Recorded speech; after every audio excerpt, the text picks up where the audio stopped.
Сайн байцгаана гэмт үзэгчтэй. Тэгээд шинэ лооны юм тавханд өргөе. Тэгээд мэдээж хэрэг энэ бэдог тавханд өрөхөд бэлэн болсон байна. 21 цаг болсон байна. Яг энийг даанараа. Андраа энийг гэхээр гайхаад их. Энэ тоглолт үзег байх байна айгуул. Тэгээд энийг гэдэг аахгүй. Тэгээд баг багт нөгөө даалгаврыг хүүхднийг нээдэг шүү дээ. Тэр шиг юм болж шүү.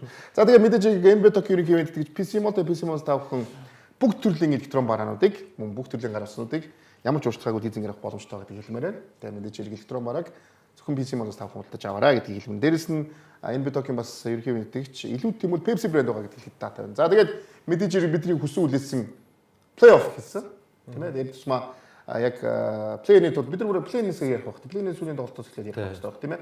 Тэгээд тэрнээс эхлээд яриа гэж. Тэгээд тэрний дараа шууд альбисаар плей-офф ордгоо. За тэгээд ямар ч гэсэн энэ биток 4 өдөр үрснээс хойш 5 дахь өглөө босон тоглолт. Хагасны өглөө. Тий. Тий хагасны өглөө босон тоглолт тий. Плей-ины 8 дугаар ойрны төлөөх тоглолт тийм ээ. За тэгээд Болдгон болдгороо болсон. Хожигдсон яг болдгороо болсон. Баясагийн тамгал ганцхан гэхгүй. Хоёр өж богсод хамгийн ганцхан имтлээ дээ бид. Би чинь хэрүүлийн байж өмөрөөдсөн шүү дээ намайг. Хоёрын өмөрсөн шүү дээ. Зарайж тааж наа гэдэг. Ямар гайхамшигтай. Баяр үргэлж хэдэн жил МБТ-г хэдэн жил суучаад ганц таачаа. Би ч бачингаа шүү дээ. Гэхдээ энийг яг энэ бол мэдээж хэрэг бол маягийн хувьд хоёр юуны талбай дээр айдын талбай дээр аялын талбай дээр хийж байгаа хоёр тоглолт хожоо хоёр хийж шүү дээ. Тэгэхээр энэ бол мэдээж соёл амаргүй байсан баг. Гэхдээ магадгүй бид нар Майамигийн бас нөгөө нэг дасгалжуулагчийн те нөгөө нэг өөр Майамиг бол ерөнхийдөө энэ хоёр тоглолтод болж харсан л та. За тэгээд Атлантадаа тоглосон. За ингээд эхний хагас хамаагүй илүүсэн Майами гэхдээ бариулчихж байгаа шүү дээ 17. 3 дахь үед бүр тоглолт.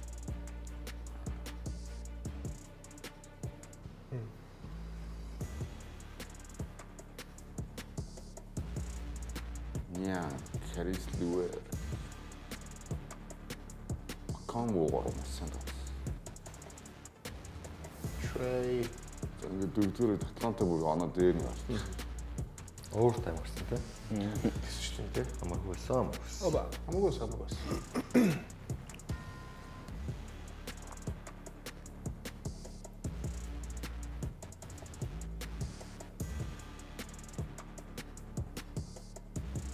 Яалт ч энэ дундаа гэхдээ суперстар стар гэж хэмжигдэх хүн Трей Янг мөн биз дээ тий.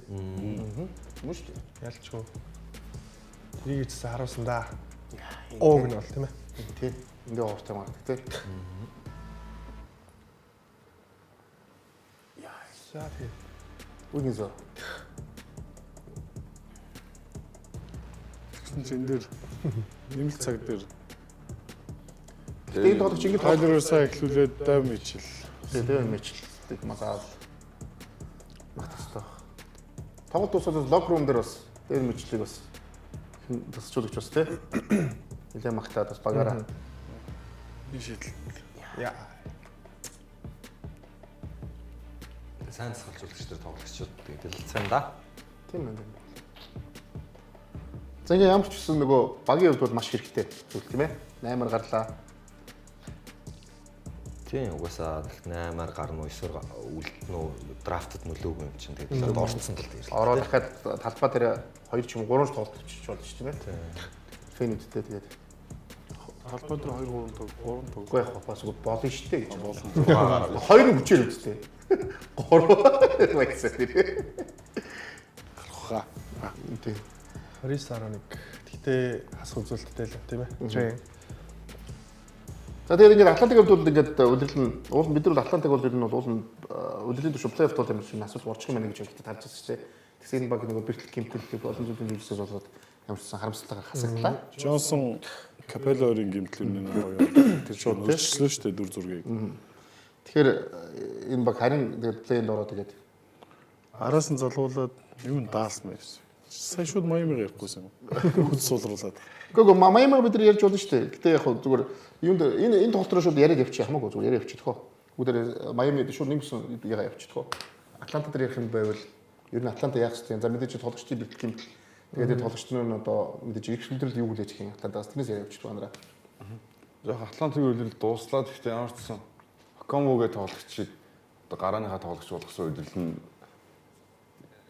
байлаа. Тэгээд ямар ч хэлсэн багийн бүрэлдэхүүн залуухан мэдээж одоо энэ үйлдэлээс хамаагүй сайжрах боломжтой юм бүрэлдэхүүн байна гэж харж байна. Тэний дээр юм байна. Яг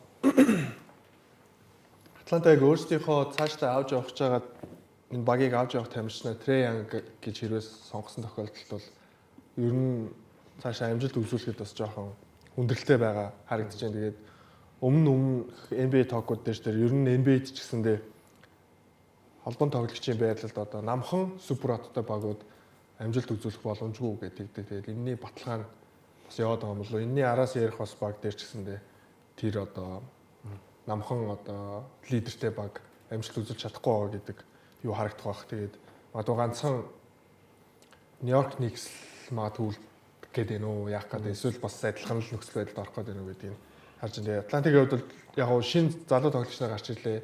Dyson Daniels өөрийгөө most improved player юм байна. Өөрийгөө их ямар хамгаалан тоглогч вэ гэдгийг харууллаа. Тэгэхээр цаашдаа бол яг Атлантад яг ямар зүйл аврал авчрахыг бол сайн мэдэхгүй л байна. Магадгүй маш сайн тасалжуулагч ирүүл багийг өөрчилж магадгүй юм. Тэгэхээр бусдаар бол ямар нэгэн яг л энэ байрандаа л байгаад байгаа юм шиг харагдаад. Тулгаа би гэсэн нэг ягаад энэ асуулт асууж ихээр угаасаа Атланта бол зайлшгүй угаасаа өөрчлөлт хийх хэрэгтэй байна. Тэр тусмаа фэнүүд нь энийг маш их хүлээж авах. Ягаад гэвэл нөгөө Атланта гэдэг хот бол одоо хүмүүс мэдгүй хүмүүс нэлэх юм бол одоо Америкийн нөгөө одоо шоу эдтэмтэй хот нэлээ байсан бол сүүлийн жилүүдэд Атланта бол одоо бүр энэ байдлыг ер нь баг авж байгаа. Нөгөө хипхоп тэр тусмаа угаасаа харуудын үлгийн нутаг гэдэг ярьдаг чинь тийм. Тэгээд тэр тийм болохоор тэр нэг хүчсэн.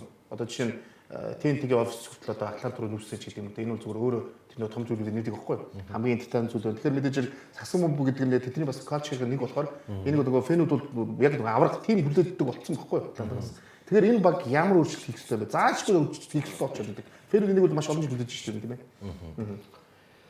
Одоо тэгээд ямар ч нэг Трианы 90 үед дахиад нэг унаа драфт ирэх рүү явах нь цаашаа. Тэгээд дахиад ер нь зүгээр нэг од статустай тоглогчийн гэрэлд явах нь хамгийн зөв сонголт болдог. Тэгэхийн тулд Триан өөрийгөө батлаад өөр дээр нь тоглогч ирэх хэмжээнд тоглох шаардлагатай байгаа. Тэгээд статистик харахаар сайн юм шиг боловч дандаа талбар хасахтай байгаа нэг юм асуудал Трианыг сүүлийн 3 үйлрэл ер нь дагаж байна. Тэр нэг бүсийн аврагын төлөө залуудаа нэг үлдснээс хойш тэгээд дандаа л бүтлгүүц үйлрэл болчихлоо. Тэгээд дасгалжуулагчийн хувьд бол би эсрэгээрээ сайн дасгалжуулагч байгаа гэж бодож байгаа. Гүн снайдераас илүү дасгалжуулагч зах зээл дээрс олно гэдэг зүг. Тэгэхээр энэ бүрэлдэхүүн залуу байна. Триан өөрөө ч бас ер нь дөнгөж 26 талаа урж байгаа учраас дахиад ер нь нэг өөр тоглогч авчрахаас өөрөөр одоо эсвэл бүр Трианыг явуулж бүр шинээр эхлэх гэдэг ийм л хоёр сонголт. Баясаа би бол ингэмээр нөгөө суперстарны ялчгүй Триан энэ баг юм уу? Гэхдээ дээрэс нь ер нь одоо ассистент лигийг тэргүүлдэг гэж юм уу те.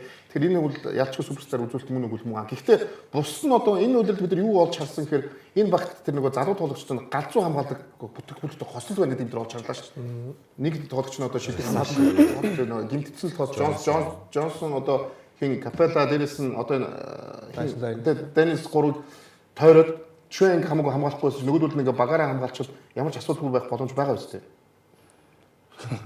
Бага. Зүгээр яг зүгээр Атланта Оксфорд бол Триангийг багийнхаа толгуур гээд сонгочоод байгаа юм. Тэгээд энийгээ зүгээр урт хугацаанд зөв буруу үедээ шалгах гэдэг шиг байна. Тэгэхээр яг энэ жилийн хувьд сая чиний хэлж байгаа шиг сайн мэдээ сайн зүйл сууганы залуу Джонсон, Даниэлс, Рисаче гэдэг ингээд тэгээ Оконгу гараанд эсвэл гараанд дүүрчлээ. Тэгээд ингээд ганц хамгаалтгүй нь яг Трей Янг байгаадсан бус тоглогчдын Трей Янгийг тойруулж бас баг иймэрхүү байдлаар бүрдүүл бас тодорхой хэмжээнд амжилт хүрэх боломжтой байна гэдэг нэг тийм гэрэлтэй зүйлийг харуулсан учраас магадгүй дахиад энэ бүрэлдэхүүн нэг жил үзэх байна.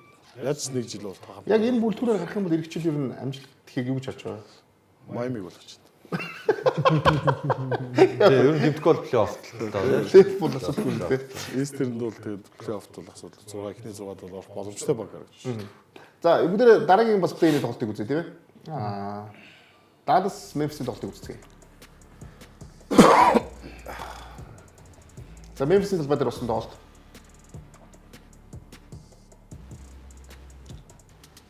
Яа ч гэсэн гэртээ харна. Азар жаагийн хөл зүгээр гэсэн тийм. Оо яа. Шинэ пүүснийхээ промошн амар хийлээ.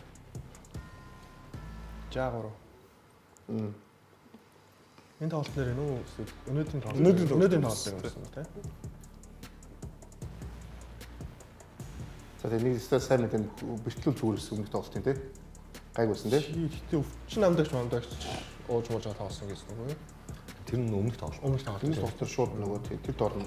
Одоо сарчсан гайг байсан тийм ээ. Манайхаар бол халуун дээр гэдэг чинь тийм. Халуун дээр шууд тоглож чилээ. AD бол сайн тоглосон. Фикс гэсэн. Хөө. Тэр алтаа мөн тийм зэрэгчтэй. 360. Аба.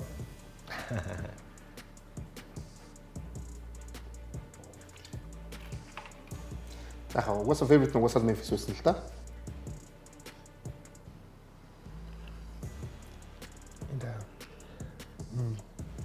Далс тэгэл одоо Кайриг нэг сар плей-оффын байрал хадгалахын тулд дахиад найруулагчтай болохгүй гэдгийг л мэдчих авлаа тийм. Холбогчгүй. Гэтэ яг зөв эндээс бас нэг юм харахад Далс гэдэг баг. За одоо бүгд энэ дээр Далсыг бас ярина л да. Надад дуусч байгаа чинь жоох яриа явчих бах Далсыг тийм ээ.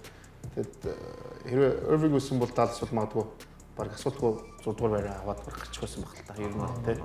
Тэгэхээр өстө 7-8-ын төлөө харин шал өөр багууд өрсөлдөхөөсөн болоод тэр Кайри Ирвидиаг өгсөн юм тийм ээ. А гэхдээ ийм өндөр багууд ер нь аюултай мэн гэдэг нь бид нар болж харлаа шүү дээ. Өмнөх тоглолтоор мэдлээ. Ер нь яг гарчих юм бол бас нэлээд бас тэгэж харахаар юм болчихсон. энэ үчиндээ халагдчихлоо. Гүү халагдав шүү.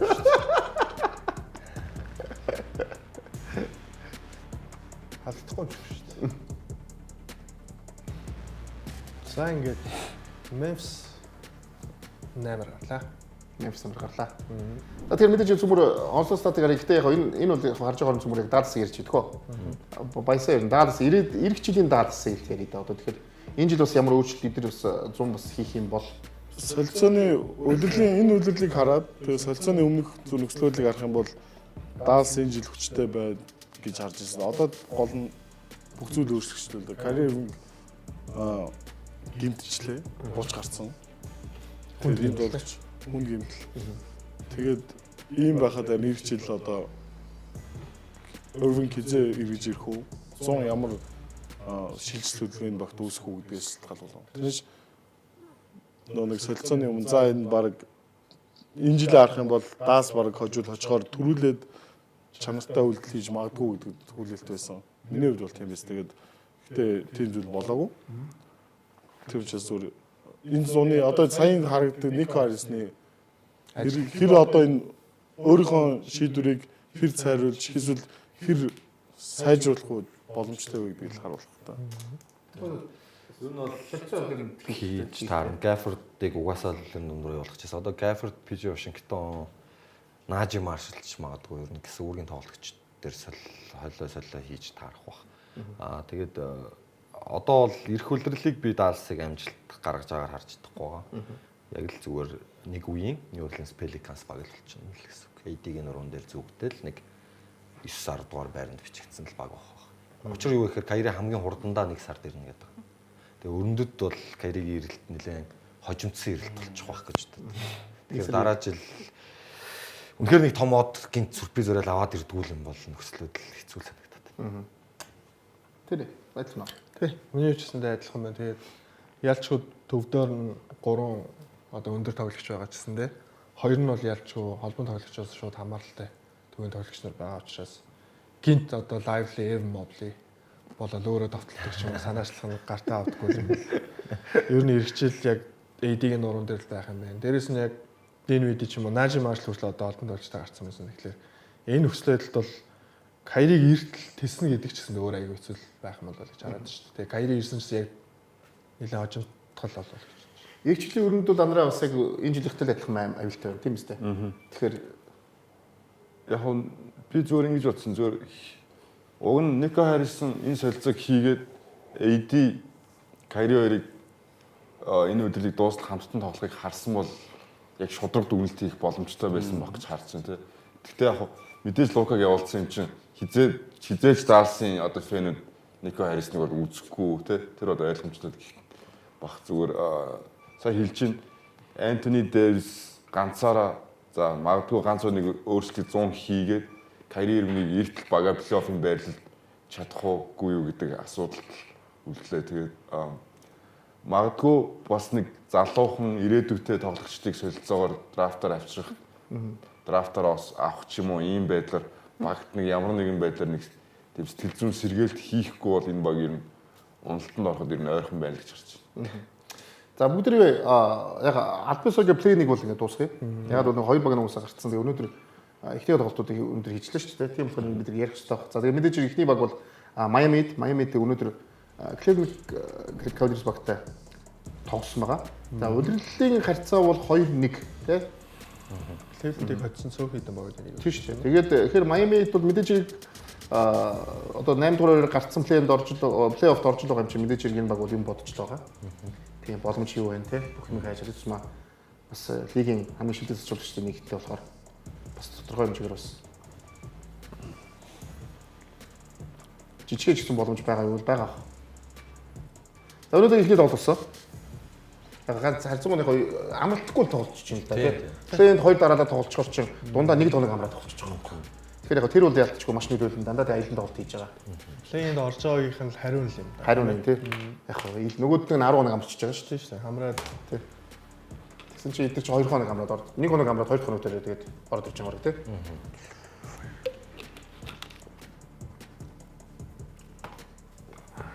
За 2 мэйчл. Адилхан дугаартай 2 мэйчл хоорондоо тоглож байгаа юм зү дээ. Хоёул адилхан дууртай юм. Тийм шүү дээ. Тийм анзаарч авах. Басагтын тоглолтыг үзсэн үстэй. Үзээгүй. Ер нь үзэхгүй гэж байна.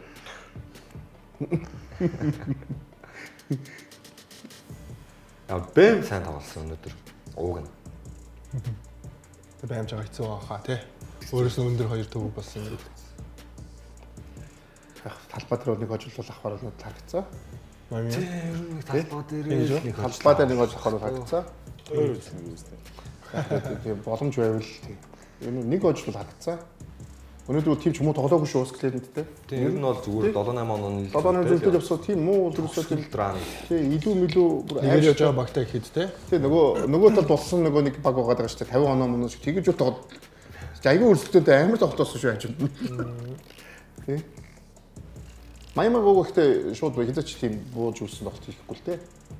Тийм. Ер нь бол бас тасалжуулагч нь байна л да. Тайжон.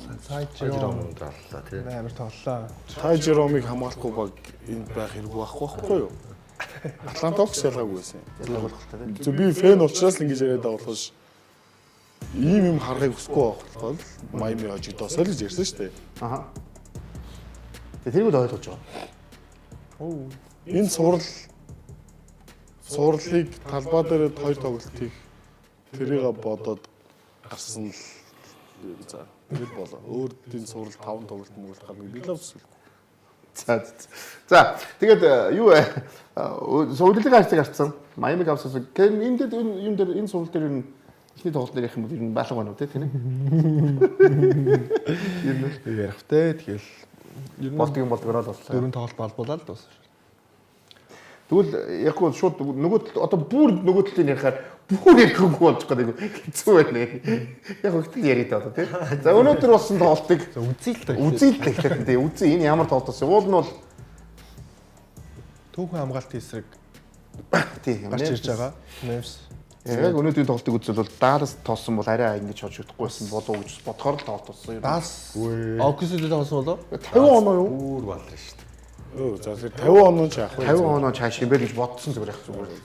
Юу гэсэн энэ багтай ч одоо юу гэж Юу ч тоглох 50 оноо л хожигдохгүй бол яаж ч хожигдсан яах вэ гэдэг байна. Даалс ч өөрөө 20 оноо гэж багтаа халуулсан шүү дээ. Яг гол юм тэр 50 оноогоор хожигдно уу 1 оноогоор хожигдно ялгаагүй ч хожигдол хожигдол. Гол нь 80 оноо авч болохгүй тий. Өөрөөсөө 80 оноо барьж чадахгүй юм чаа. тийм. 80-аас дээш оноо авчиж хожиж шүү дээ. Тэгээ плей-оффын бас зөвхөн плей-оффын тоглолт гэдэг чинь бас шилдэг 8 баг л гарчаад байгаа шүү дээ тийм. Ийм зүйтэй үл ихээр л амар юм л дээ. Оксигээ бас дахиад нэг мэдээлэл хийсэн тоглолт эхлэл болж байна тий плей-офф. Тийм үнэхээр Плей-оффт ч гэсэн бид бас сайн тоглолтоо хадгалах боломжтой шүү гэдгийг. Энэ зөвөр хийгүү байгаа тий. Манай үг бол ер нь хийгүү байгаа шүү. Халыг харцсан байгаа гэдэг. Яг Memphis ганцхан ярих юм л за яг зүгээр юуг нь бот нөгөө ядралтын зүрх тооцоолбол нөгөө хоёр дараа тоглож шуурхаа тоглож байгаа. Тэрийг л ганцхан бид нар ярил ярина.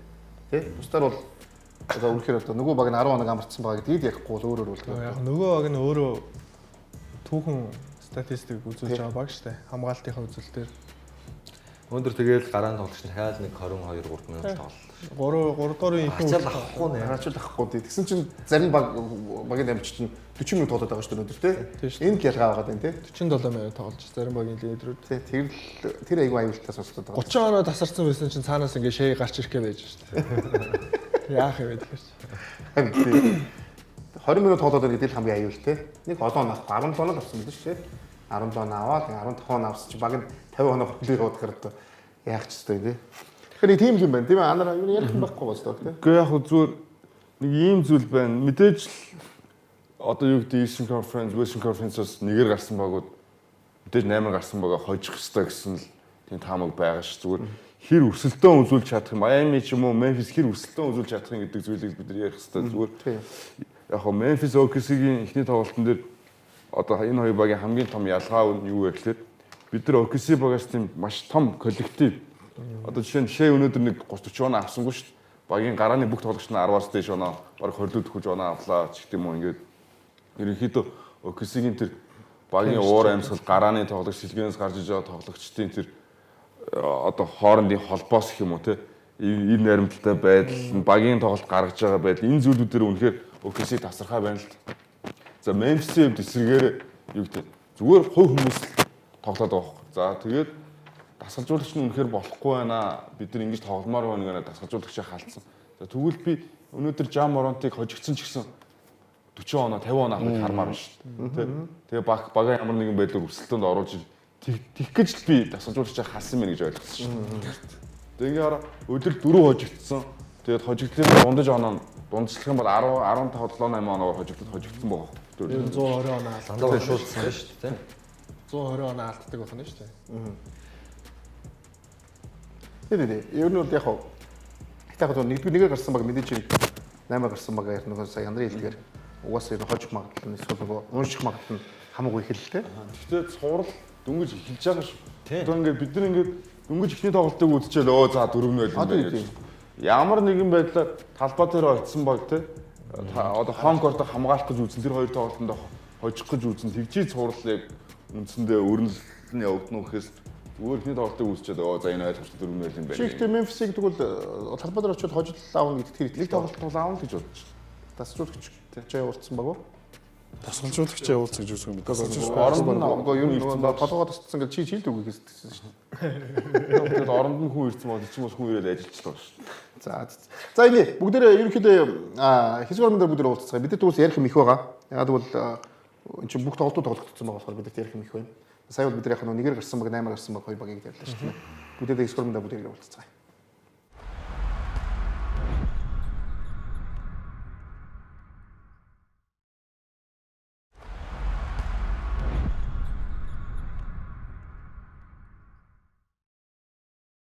Энэ бид тогтоогоо бүх хүмүүстээ баярлалаа. Тэгээ та бүхэн энэ бид тог хүрж байгаа. Тэгээ бид нар бол даваа гариг болон бүр гаригууд та бүхэн энэ бид тог хүрж байгаа. Яг бол плей-офф эхэлсэн болохоор тийм ээ.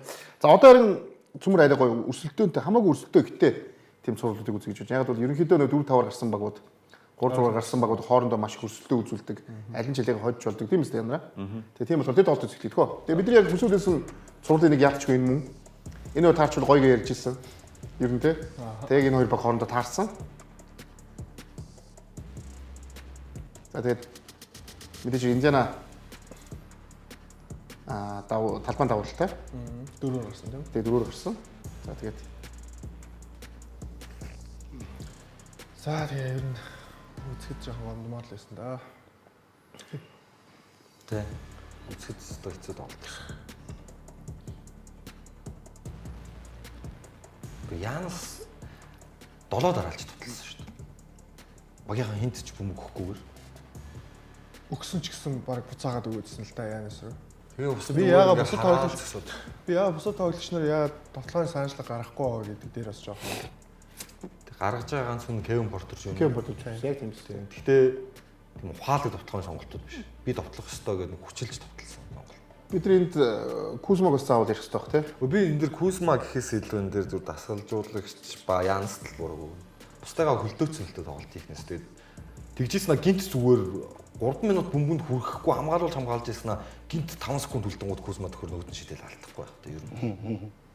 Би яг ихний аксын үзээд бүр гайхсан энэ яг юу багсч арай сайн формтой удирдлага хаасан шүү дээ. Гэтэ энэ ч талбайтай байгаа хүн 20 хэд минут цаа 20 28 минут гэсэн баха. 28 минут 0 оноо 0 самбар 0 ассист тийч бас арай сонирно. Бас өөр үзүүлэлт бас хийж болно болмоор шүү дээ ядаж. Оноо авах бас нөгөө нэг ямар тоглогчийг орлож ирсэн тоглогч вэ гэдгийг харж үзүүлж байгаа юм.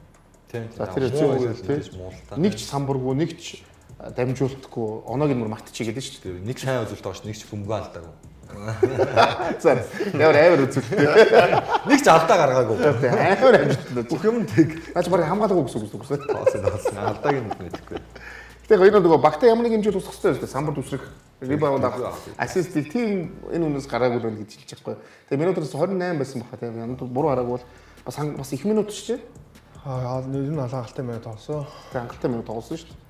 Тэгээд эндэнэд бид нар угаасаа ядчихгүй магтах хэрэгтэй байх. Угаасаа талбайд ихтэй маш сайн тоглолтыг үзүүлсэн. Багийн тоглолт үнэхээр гоё байсан. Багийн тоглолт гоё байсан. 28 оновчтой дамжуулсан. Баясаа ер нь юу яавал хожих юм бэ? Багс. Лилерд дэрүүл ээж л хож байна. Өөрөө сонголт бол баг. Зөвхөн ганцхан лидер л гэж байна. Өмнөх дугаар дээр хэлсэн шүү дээ. Миний лилерд байхгүй бол Индиана Пейсерсийн зурд хож байна. Тийм л дээ. Гэхдээ лидердгүйгээр зүгээр цувралд хожил авах боломж нэр авах юм гэж асууж байгаа байхгүй. Лилерд гүүгээр үү? Гүүгээр тийм. Тэгвэл хэцүү. Бүр шууд Би бол хэрвээ лилерд би бол одоо яг таамгаа бас өөрөөр өгсөн л байгаа л да. Тад яг тэн дээр таам гарахаар ярилцгаагүй. Лилерд бүр цоо ирвэл тэгээд хэнийг Бобби Портсыг минутын хэсгэх эсвэл бүр гараанд гаргах юм ба. Тийм өөрчлөлт хийж ижил Пейсерсийг хож нүгээс энэ ирч хүчтэй гүйдэг 10 хүний ротейшнтэй тоглож байгаа багийг хож ийн гэдэг бол хэцүү л. Анараад чи Янас ганцхан итгээд Янас ганцаараа хожлоо гэдэг тэр итгэлтэй байгаа. Лидердгүйгээр.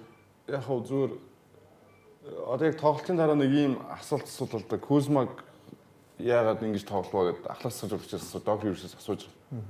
Тэгмэд Кузма бөмбөг очих байгаа юм чинь оноо авахгүй байх нь аргагүй шүү дээ гэсэн зүйлийг хэлж байгаа байхгүй. Гэхдээ энэ дээр Крис Миддлтон, Кайл Кузма хоёрын зүрх амар их гарч байгаа. Яг тэгэхээр хэрвээ Крис Миддлтны довтлохоо өөрийн шийдэл болохгүйсэн бол Крис Миддлтон ямар нэгэн байдлаар буюу самраас бөмбөг авах ч юм уу, оновчтой дамжуулах өгч юм уу, иймэрхүү байдлаар багтаа тусгал байсан бол Кузма оноо авахгүй л болохоор энэ багт хэрэггүй болчиход байгаа. Ганцхан талтаа л байна гэсэн. Ганцхан талын тоглолт үзүүлж байгаа гэсэн үг тийм. Олон талт шүү дээ. Тийм. Энэ дээр хамгийн одоо бид нэр Washington Wizards бүтэн үлрэлийг айгу муу тоглосон ч гэсэн яг Крис Миддлтоныг Wizards-тай тоглосон тоглолтын дээр баг нь ямар амар ахицтай өөр тоглож байгааг бид нар хүртэл харсан байхгүй.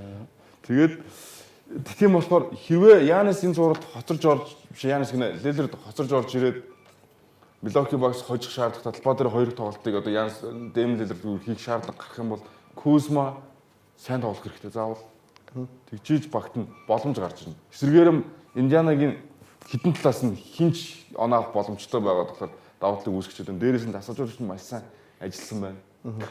Тэнийг Одоо холбогчийн байрлал дээр ч тэр Янис өөрөө бөмбөгөө барьж авч байна. Довтлогоон дээрс өөрөө явж байна. Хамгаалтан дээрсэн өөрөө бараг бүх зүйлийг хийж байна. Тэгээд яг энэ нөхцөл байдалд бол хожих ямарч боломжгүй л харагдсан. Бүр нэг ч тоглолт авах ямарч боломжгүй. бүр тэгж үү? Яг Янис магадгүй 40 50 оноо авдаг ч юм уу тий. Өөрийнхөө бүр супер үзүүлэлтийг гаргаад нэг тоглолт авах. Тэгээд бараг авахгүй хаа. Тэгээд нөгөө нэг Brooklyn Ops-ийн сул тал байна. 3 руу гарч ирэх. Miles Turner гарч ирж амжихгүй байгаа үзүүлэлттэй байна. Тэгэхээр яг түрүүний баясаа хэлсэнчлэн Lillard орж ирээд Lopez-ийг магадгүй суулгаад Bobby Portis гарч ирж тоглоод тэгээ Kuzma 15-аас дээш оноо аваад гэдэг юм хэлэхээр нөгөөний шалтгааллах юмнууд нь амар их болчиход байна л да. Зарим бүр боломжгүй юмыг нь шаардах ч юм уу. Иймэрхүү зүйлүүд гарчиж байгаа. Эсвэргээр Индиана бол яг өөрсдөө тоглолтыг хийж байна. Багаараа энэ тоглолтод 28 оновчтой дамжуулт өгсөн байсан. Тэгээ энэ нь бол ер нь бол тэдний байнгын тогтмол хийгээд байгаа оновчтой дамжуулт нь шүү дээ. 26-аас 30-ийн хооронд бол ерөөсөө байнгын үрж байгаа. Тэгэхээр ялчгүй 10 11 үний ротейшнээр ингээл 4 үеийн турш юм өндөр темптэй тоглож байна. Siakam самрус мөнгө аваад ганцаараа залаад мөнгө аваад орж ийн гэдэг ч юм уу. Тэгээ энэ болгоныг ингээд Brook Lopez-тэй тогтооно гэдэг үл айгүй хэцүү. Тэгээд Янси өөр баг руу явах цаг нь ер нь ирж ирнэ удаа л гэж харж Зарлаа. Энэ Doc Rivers цолжуулагч өнгөрсөн үеэр Индианад тоглосон бохгүй. Тэгэл хожигдсон шүү дээ. Тимстэй. Тэгснэ энэ үлрэлд яг зэлтэр Индиана нөө. тэрнээс муу. Тийм. Хэд чи муу багс sorry. Өөрийнх нь баг Тэгээ ямар нэгэн өөрчлөлт байхгүй. Дахиад нөгөө Лопезоо сул тал болгоод тоглоод байгаа юм би бол ойлгоогүй. Лопез одоо нөгөө Индианагийн хурдын хэмнэлтээр тэр голоор кат мат их тэр будагтаад баг тарж хамгаалж байгаа мөртлөө ингээ хажуугаар нь зөрж байгаа ч гүцэхгүй. Тэгээд тэр 3 дээр свичэн дээр угаасаа Майлс Тернер Бакс эсрэг лигийн 30 багийн хөсөмжид төвийн тоглогч болоод өөрчилж байгаа Тийм үстэй. шүү дээ. 20 оноо асуудалгүй авахаар амар гоё тоглогч шиг харагдуулаад байгаа байхгүй юу? Байнгын сул товтлуулаад. Тэгэхээр тэгээд дээр нь Лилард байхгүй болохоор плеймейкер байхгүй. Райан Роллинс нь чаавас туршлагагүй Гурт холбогчтой гоё. Тэнгууд Кевин Портер Жуниор зүгээр яг онаах чиглэлийн тоглогч бол чинь. Тэгэхээр чи нөгөө нэг холбогчоос хамааралтай тоглодог Кузма дээр ч угаасаа бөмбөгөхгүй. Тэгээд Кузма ууг нь Бакст ямар давуу тал авчирж ирсэн бэ гэхээр эсрэг багийн лидерүүдийг хамгаалаадсан байхгүй. Одоо Бостонтой тоглол Jaylen Brown, Jason Tatum хоёрыг Кузма хамгаалах байхгүй. А тэгсэн чинь Индиана дээр болохоор Кузма сул тал болно. Яагаад гэхээр Halliburton хамгаалах гэхээр гүцэхгүй. За тэгээд өөрийнх нь бариллын лидерийг хамгаалах гэхээр тэр барил дээр лидергүй баг. Тэ? Арнейс мэтийг хамгаалахаар ашиггүй болчих гээд байгаа Кузма. Сиакамыг хамгаалах гэхээр угаасаа барил дээр давхцаж байгаа хин хамгаалж байгаа байхгүй Янс. Тэгэхээр Кузма юус энэ цуврал дээр угаасаа ингээд давуу тал нь байхгүй болчиход байгаа байхгүй. Тэгэхээр ингээд хүнд байна. Үнэхээр хэцүү байна. Тэгээс баксын зүгээс миний хувьд бол нэг ойлгохгүй зүйл энэ улирлын дундуур бүр гараанд гарсан ус Андре Джексныг ашиглах болсон. Сайн тоглолтын дээр 1 минут тоглолоо шүү дээ. Тэгээд солилцооны дараанаас ер нь шууд нөө нэг гараанд гараад нэг 30 орчим минут орыг тоглоодсон тоглолт чинь огцом шууд дундаж минут нь 10 руу онж байгаа. Тэгээд яагаад одоо чинь ийм шийдвэр гаргаад гинт ингээд бүх зүйлийг ингээд өөрчлөөд байгааг нэрс ойлгоо.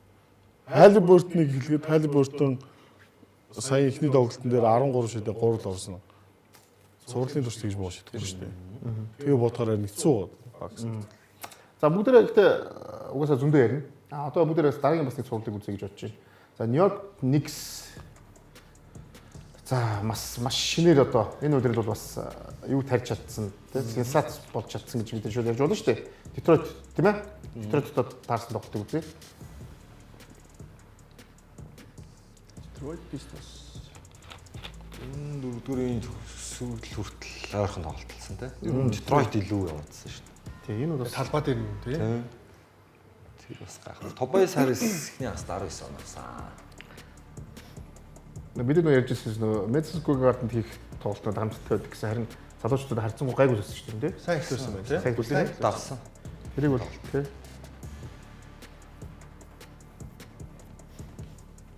Энэ оргил явуулсан тоглолт тийм. Бизнес сайн болсон.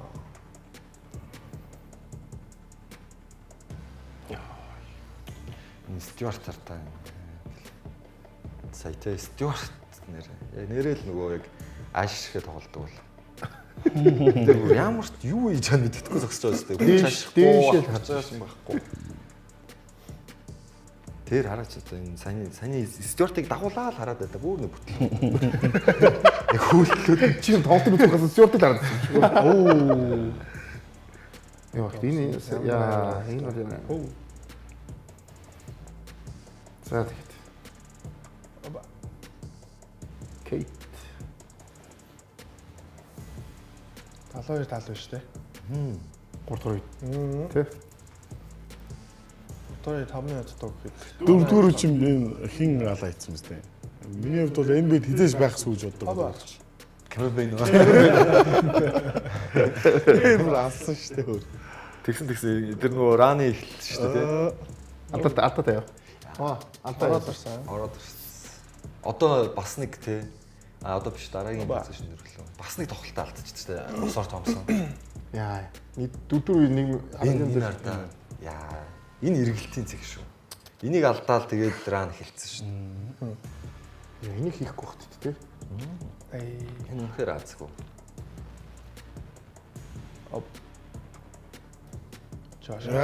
Яа. Тэр шилсэн тус класс шүү дээ. Оо. Яг энэ тоглолтыг зөв энэ бизнесийн бөмбөг алж хийцэн гэж би бодож байна. 19 удаа бөмбөлсөн. Хөвчлөгч байгаа 9 удаа бөмбөл. Тэгэхээр нэг залуу багийн талтай шүү дээ. Тийм үү? Залуу багийн талтай нэг плей-офф тий. Анхны плей-офф гэхээр залуу багийн талтай зөвлөмгөө. За бид нар энэ онцлог юмнуудыг харъя те. Оноонуудыг харцгаая. 21 25. Jalen Brunson. Яг Tobias Harris-ыг бол магтах хэрэгтэй юм те. Энэ тоглолтын дээр сайн тоглосон шүү дээ. Энэ бол плей-офф тоглох чинь. плей-офф сайн тоглох хэрэгтэй шүү дээ тийм ээ. Tobias Harris бол туршлах байж. Заавал тоглох. Цалингийн ч утсан, юу гэж утсан. Өнгөрсөн жилийн талбай дээр чинь бас 3 4 тоглолцсон юм шүү тий. Тийм. За тэр зүгээр энэ баг дээр бүгд ярина да. Гэхдээ энэ Детройт дээр явах уу? Детройт үстэй Нью-Йорк явах уу тэхүү? Баясаа. Детройт дээр нь хожих боломж хэрэг байна. Суралт хожих уу? Тий. Суралт ялах суралт одоо хожил авах гэж байна шүү дээ зүмөр хожил. Яг фэврит нугас Нью-Йорк юм чинь энэ зөөр суралт бол хожил аавна. Тэр нь бол ихтэй байна. Юу н яг Детройтын яг сул тал нь сэлгээний бүрэлдэхүүн яг тийм хүчтэй биш. Тэрний яг сул тал бол. Тэрш уг нь бол нөгөө талд нь яг сэлгээгүй гэдэг юм байна шүү дээ. 6 он 7 Тэр яг үндэ Cameron Payne бол энэ NBA-гийн карьерийнх нь хамгийн сүүлийн сайн тоглосон. Би бол тэгж л бодож байна. Тулгагийн хувьд энэ за мэдээж бол одоо хожид бол өгж байгаа шүү дээ тий. Өгнө. Тий. Би зүгээр угаасаа Нью-Йоркийг тааруул тоглолоо л гэж бодсон. Зүгээр агуулах юм. Яг ингээд бүтэн дөрвөн үеийг үзэх юм бол Нью-Йорк Никс жоо хангалтгүй тоглосон тоглолт байлаа. Тэгээд одоо тэр turnover-ууд бол тоглолтоос тоглолтод багасах бах. Тэгээд талбай дээр бол хожил бол хангалттай авах гэж байна. Гэхдээ яг тийм Детройт тэрнээс биш яг дараагийн шатанд гарч байгаа бол бас арай харах харж чадахгүй. Детройтын ингэсэн байсан шүү нөгөө Нью-Йорк Никсийг нөгөө билетийг авахгүйгээд бүр тэр дээр анхаарал тавиад бүр нөгөө олон билет өгөхгүй дээрээс нөгөө юуг нь хараад хайгдах зах зээл гарахгүй тоогоод гараад дээрээс нь хайгуудын хүртэл нөгөө авч байгаа билет авч байгаа хүмүүсийг хайгуудын хүртэл харж байгаа гэсэн мэдээлэл өгсөн шүү дээ. Детройтын нь. Тийм Детройтын. Яг одоо түрүү жил юу болцсыг мэдж байгаа хэлээд тий. Ерөөсөө Madison Square Garden 2 байсан шүү дээ тий. Тэгэхээр талбайн давуу тал байхгүй. давуу тал байхгүй болохоор тэгээд нөгөө талбайн давуу тал бол маш чухал шүү дээ тийм үстэй анараа. Зүг. Тэгэхээр яг 6 дахь туучид ирдэг шүү дээ. Тэгэхээр яг тэр тал дээр яг юу гэж бодож байна анараа? Яг плейдийн тал дээр үү? Тэгэхгүй одоо нөгөө тийм тэр бас нэг бодлогын хувьд нөгөө хожид авах гээд бас багийн зүгээс хийж байгаа. Би бол тэрийг болохгүй л гэж бодож байна. Хин тэр тоглолт үзмээр байгаа хүмүүс плейдийн өгөлтөө л гэж бодож. Чи Детройтыг ихтэй талбай дээр яана гэж бодож байна. Яг зүгээр ийм л юм боллоо л яг Jalen Duren талбай дээр байхдаа хас 24 минут тоглоод хасах 20 гэсэн үзүүлэлтийг үзүүлсэн. Хамгийн том сул тал Duren ч юм болохоор яг л бодтой талбайд байж байгаа болохоос 3 руу гарч хүн хамгаалах ч юм уу тиймэрхүү байдлаар тоглох тийм нөхцөл байхгүй удаан л та. За тийм Stewart ч нэг ялгаа байна. Арай дээрэж магадгүй тэр тал дээр. Гэтэл яг төвийн байрал дээр үнэхээр Karl Anthony Towns өмнөх дугаар дээр баясаж хэлсэн. Тэгэхээр давуу тал үүсгэж чадж байгаа болохоор энэ сурд аягүй хэцүү болчих. Тэрнээс яг төвийн байрлалаас бусад байрал дээр бүх тоглогч нь хийх юм аа Detroit бизнес хийх юм аа хийцэн шүү дээ. Тэгээд дээрээс нь туршлага гэдэг зүйл харагдлаа шүү. Яг тэр 3 дугаар үеийн төгсгөл 4 дугаар үеийн их үед Detroit бизнес тоглолтыг ирэхэд нь алдчихж байгаа байхгүй. Хамгийн чухал үеийн тий. За тэр нэг Thompson-ы нэг алддаг тоглолт байна тий. Чи маш жоохон юм дээр л энэ тоглолт иргэжиж байгаа байхгүй. Тэр тэгэл одоо энэ Нью-Йорк нэгчиг туршлагатай багийн хувьд бол ийм Detroit бизнес гарч байгаа ийм алдаануудыг бөмбөг алт хэрвээ их байх юм бол Нью-Йорк Никс тэрийг өршөөхгүй л тий. Тэнийг хувьд ер нь Детройт ер нь яавал очих юм бэ тий? Сая Андрей хэлсэн дээрс санал нэг байна. Карл Антони Таунсыг яаж хязгаарлах вэ гэж хамаг анхаарлаа хандуулах хэрэгтэй болов гэж бодож байна. Нью-Йорк Никсийн уурчмын хамгаалагч нар ер нь бол тийм таархан хамгаалагч нар биш шүү дээ. OG Anunoby, Michael Bridges, Josh Hart гэх тоглогч нар байгаа. Тэгэхээр энэ тоглогчны өөдөөс сая статистик хийсэн харуул урдлын шуумын тоглогч нар бол өөрсдийнхөө авах хэвээр оноонууд бүгдийг авцсан байгааг ажлаа сайн хийсэн байгаа. Тэгэхээр тэр хамгаалтын эсрэг бол Detroit Pistons бол өөрсдийнхөө тоглолтыг алдахгүйгээр оноогоо авч чадах юм байна. Эсвэргээрээ Karl Anthony Towns яаж 30 оноо 34 оноо алдахгүй байх вэ?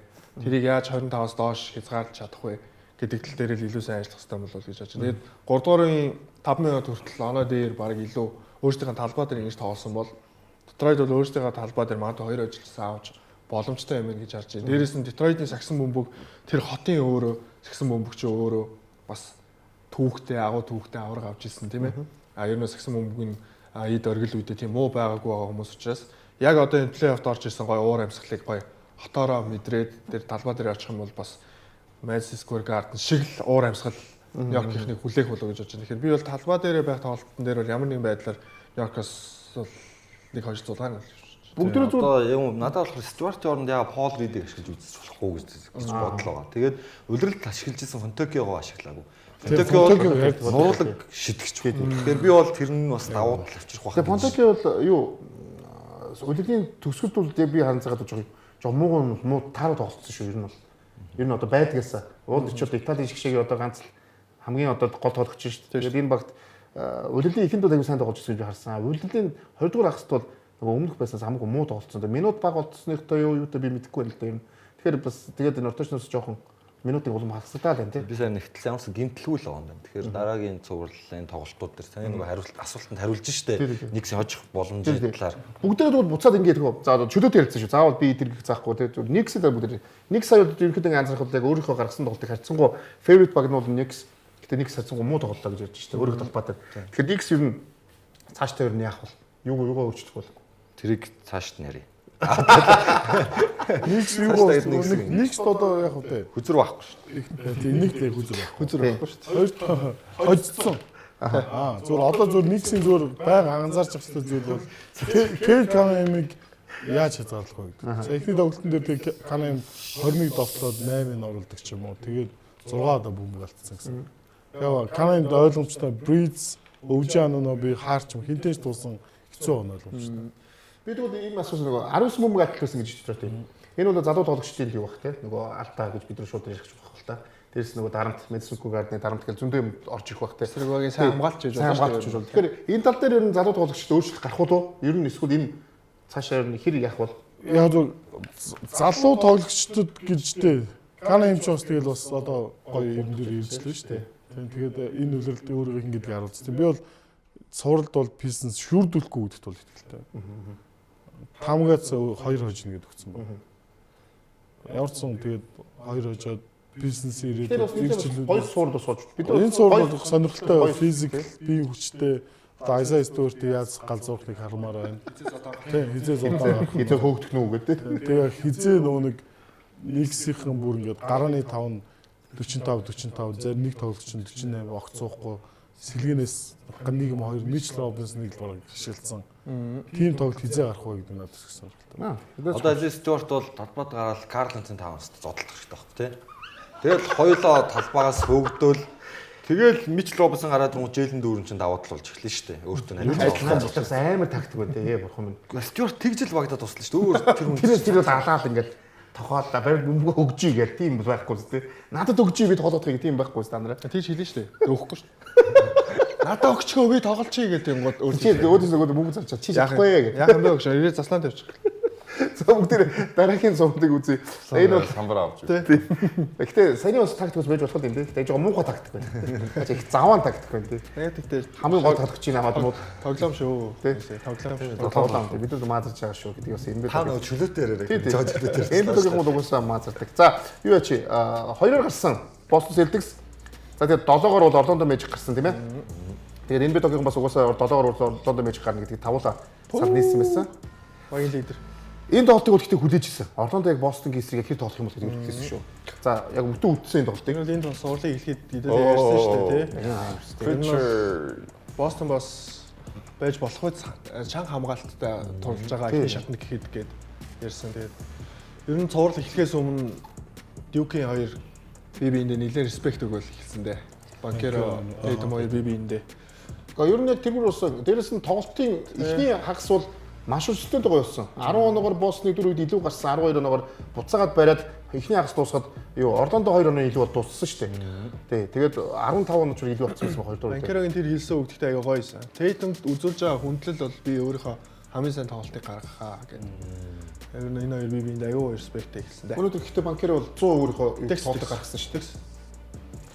Банкерогоос бусдад тоглоогүй гэж. Гэхдээ яг 100 яг наадмын талаар ярих хэрэгтэй л болоо гэж бодож байна л да. Банкеро 100 өөрийгөө гаргаж байгаа нь энэ багийг хожигдол түргээд байгаа шалтгаан юм болов уу гэж бас харж болохоор байна. Яг л Франц Вагнер Банкеро хоёр нийлээд баг 50 гаруй тоглооны оролдлого хийсэн байгаа.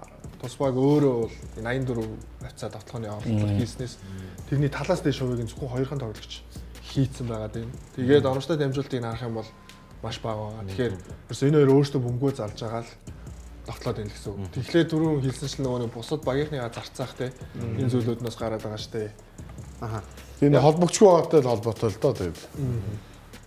Тэгээ яг багийн лидер тоглогчид юм чинь бас нэг төвшөө ахаад тийм бусдайгаа тоглуулах чадвар дээр суралцаад явах ёстой гэдэг нь харагдаад байгаа шүү дээ өнгөрсөн үеэр.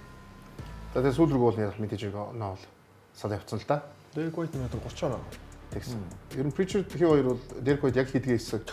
Ер нь бол их хоног энэ хоёр ливт их хоног энэ авлаа шүү дээ. Үүргийн тоглогч Үүргийн тоглогч нар нь үндсэн тоглогчноос илүү дэлхийн оноо аваад байгаа юм л та. 18 давтлаад 10. Jaylen Brown хаана гэхгүй.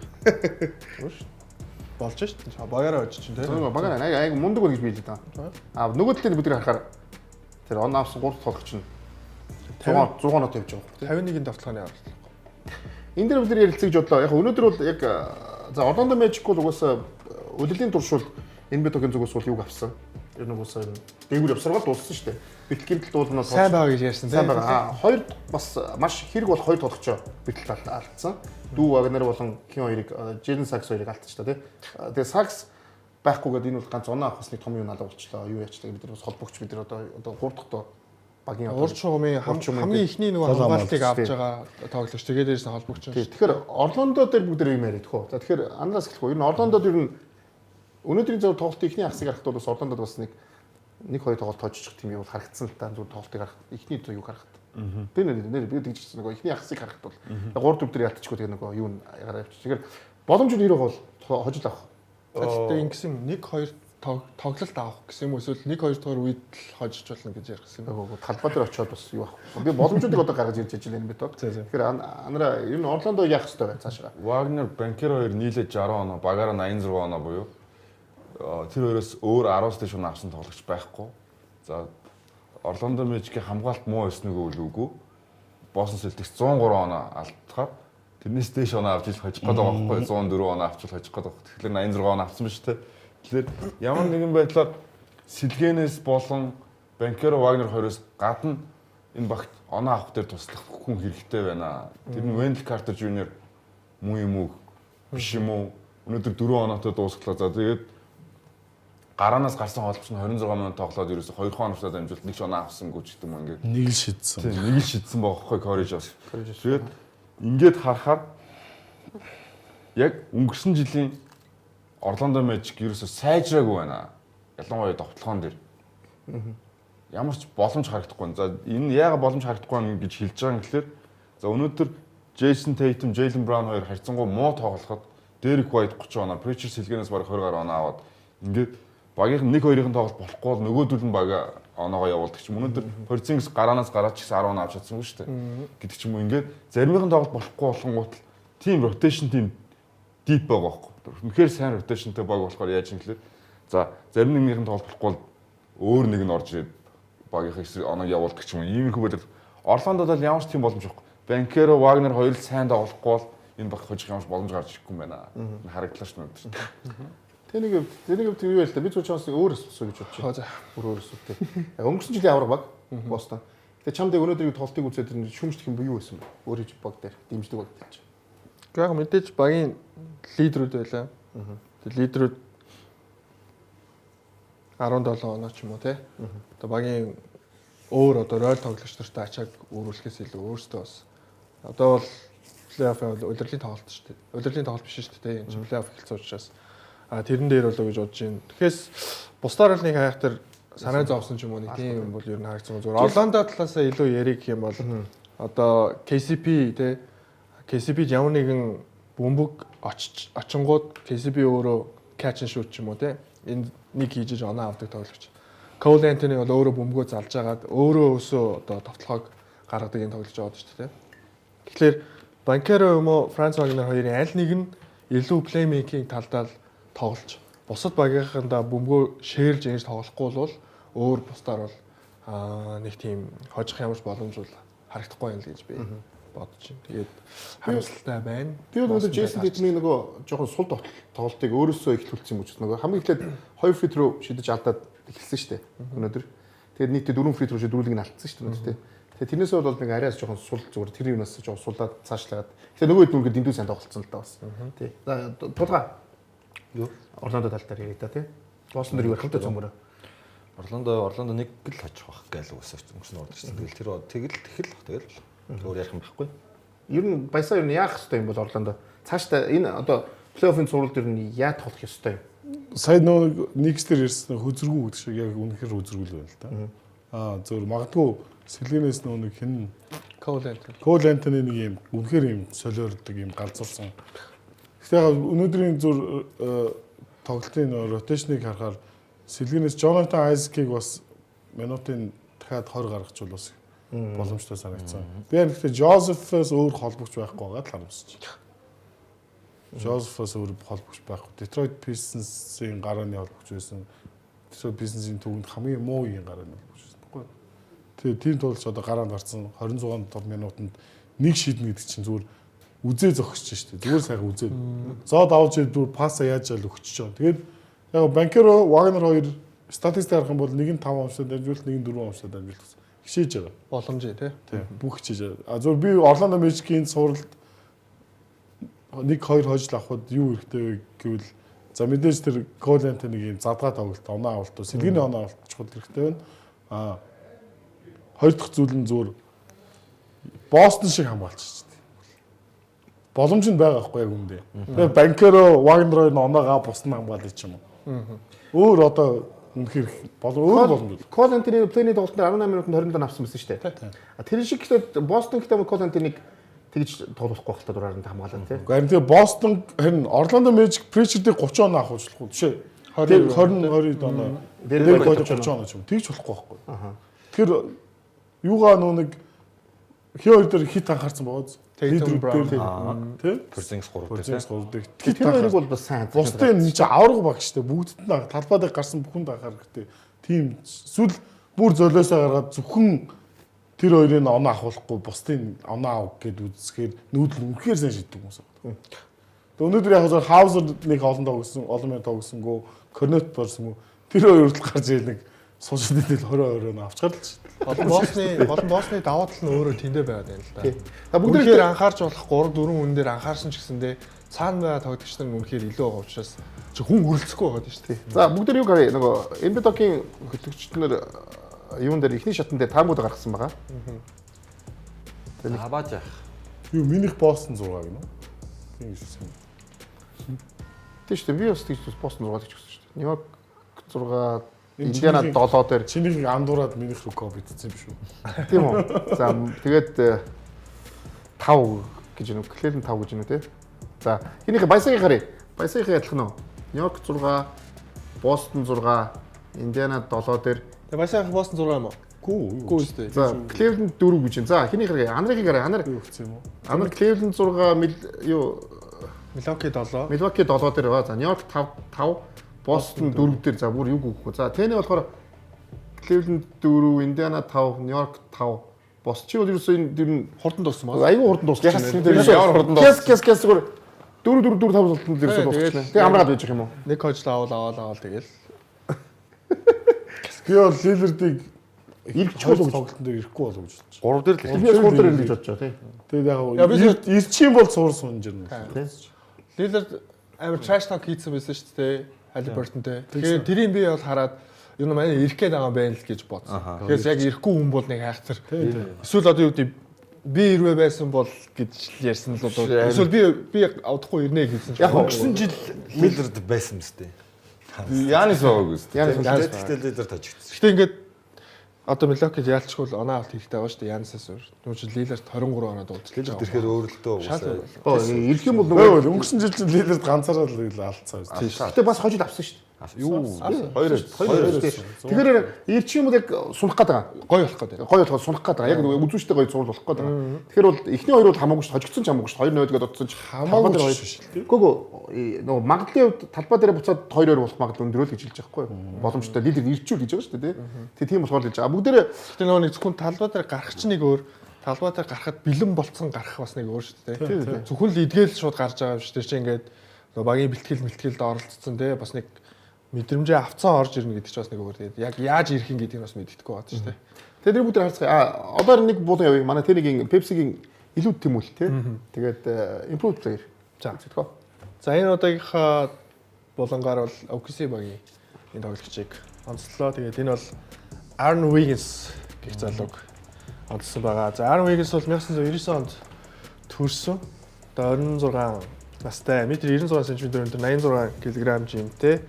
Maryland College-д 2018-аас 2021 он хүртэл тоглосон. NBA-ийн драфтын 2 дугаар тойргийн 55 дахь сонголтоор OKC багт драфтлагдсан юм тоглогч байгаа. Тэгээд 21-с 23 оны улиралд за OKC Blue гэдэг одоо багт G League-ийн багт болон за OKC багт ингээ хоёр талд гэрээгээр ерөөдөө тоглосон. За тэгээд энэ улирал бол талбай дээр нийтээ 23 минутыг өнгөрөөж байгаа. 12 оноо 3.9 сам 1.8 оноочтой дамжуултыг 48% давталгаатай 83% free throw 38% 3-аар шидэж байгаа. Ийм тоглогч байна. Тэгээд өнгөрсөн тоглолтод 21 оноо авсан. Ийм тоглогч байна. Тэгээд OKC-д байгаа бас нэг том давуу тал одоо супер баг хэмээн харагдуулаад байгаа зүйл бол яалч бас сэлгэн байгаа нэг 4 тоглогч, 5 тоглогч гэдэг ингээр нөгөө ротейшнаа бүр ингээд амар одоо 10 хэдэн үний дипийн бүрэлдэхүүн байгаа юм л да. Тэгээд энэ бүх тоглогч нар нь баг 10-аас дээш оноо дундчилж байна. Тэгээд залуу тоглогч шүү дээ. Бараг 20 орчим минут бүгдээрээ дундчилж байна гэдэг ингээ харахаар энэ багийг ялчгүй маш сайн харагдуулж байгаа, маш сайн болгож байгаа нэг үүргийн тоглогч бол ялж байгаа юм байна. Тэгээд зөвхөн OKC ч гэлтгүй юу н өөр багт хэрвээ одоо тэгтээ тэргүүл OKC сайжрах тусам тоглогч нар явна шүү дээ тийм ээ. Илүү газар илүү мөнгөө хийх гэж явна. Тэгэхээр энэ тоглогч бол дараагийн газараа ч юм уу Гой үргийн тоглогч чинь тийм. маш сайн тоглогч. Маш өөрийн тоглогч гэхээсээ илүү магадгүй гарааны тоглогч болж магадгүй юм даа. Гэхдээ тэгээ гарааны ихтэй нэг одоо бас Тийм яг үнэ тийм. Сэлгэнд байвал ер нь шилжиж 6 тоглогч өрсөлдөх хэмжээ. Орландо Мэжикийн гарааны тоглогч болох юм бол амар соноох чадвартай. Дээрс нуусч сайн хамгаалт. Сайн хамгаалт. Маш сайн хамгаалт. Өнөөдөр нэг сонирхолтой бичлэг үзсэн. OKC-гийн одоогийн бүрэлдэхүүн ганцхан Ibaka-гийн солилцоогоор босцсон шүү дээ гэдэг. Тэгсэн чинь 9 жилийн өмнө 3-1-ээс хожигдоод юунд Warriors хожигдоод тэгээд тэрний дараа Ibaka-г сонсон. Oladipo-гоор солилцож. Тэгээд Oladipo болохоор Oladipo нэг драфт ирэх. Oladipo-г авдаг жилдээ драфтаар хэнийг авсан? Sabonis авсан. Тэгээд тэр хоёрыг нэг жил хамт тоглуулад Paul George-ыг аваад Paul George-ыг явуулаад Paul George дээр бүх юм. Одоо шийдтэй хамт шийдтэй. Одоо хүртэл явж байгаа юм биш үү? Драфт нь дуусаагүй. тэгэхээр ерөөсөө Ibaka-с эхлэлтэй драфт юм. Ер нь бол тэгж яг үндсэн нэг сонгоо авцсан яг хэний солилцоогоор авчирсан бэ гэдгийг харахад зөвхөн Ibaka-гийн солилцоо. А бусад тоглолтын болохоор өөр драфт ирэх, өөр солилцоонд авцсан. Сайн нэр дурдсан хүмүүс байгаа даахгүй. Тийм. Тэр нь бол шийг авчирсан гэдгийг л онцолж байгаа. Тэгээ саяны Aaron Wiggins-ийн гол онцлоод байгаа юм болохоор коллежтэй хангалттай удаан тоглолцсон. А тэгтээ NBA-д орохдоо 2 дугаар тойргийн 55 дахь сонголтоор орсон. Тэгээ зөв багтаа зөв газар очоод G League-тэй хөгжөөд өөрийгөө ингээ хөгжүүлж чадах юм бол ер нь ямар боломж цаашаа байгааг харж байгаа бах тий. Тэгэхээр магадгүй зүгээр манай инхий одод ч гэсэн ийм боломж бол байгаа юм технологи итгэлтэй байгаа гэдээс бас энийг оруулж онцлоо. За бүгдээ хэсгээр юмдаа гэж уулзцгаая. Тэгээд энэ бод тамд байна.